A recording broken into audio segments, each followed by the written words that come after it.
everyone. Here in the kitchen now, and it's all about thinking outside of the box. Maybe you're thinking Chinese, Italian. What kind of food should I get? How does Malaysian food sound?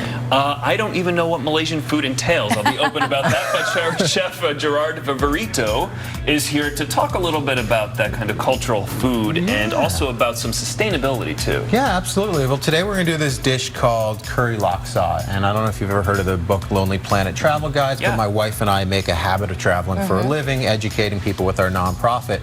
And this was #2 on the list, which was crazy because sushi was #3, barbecue from Texas is #6. I'm like, whoa, how did this get there? And I lived in Malaysia for a little while, so we're going to make this dish, and I want to talk a little bit about the ingredients. So here, we've got this beautiful red oil. I don't know if you've ever seen a red oil like this. Spicy red oil? No, this is called Malaysian palm fruit oil. It's a sustainable oil. It's from a tree that lives for 30 years, harvested every 3 months.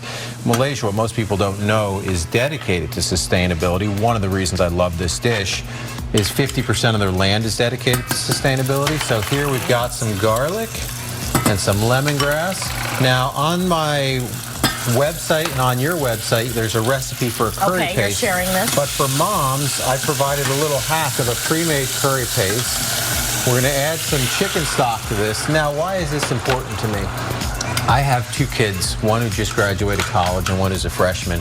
And I watch their friends when they sit at the dinner table, all they do is look at their phones. So let's get our kids involved. Let's make mealtime an experience, not a chore. I want your kids to look up, it used to be Meatloaf Monday, Taco Tuesday. Let's do, Malaysian Monday, something out of the box, like Tuesday, and we're just going to put all these ingredients together. This dish will cook in about 5 minutes, and then your kids can bring something to the table to discuss.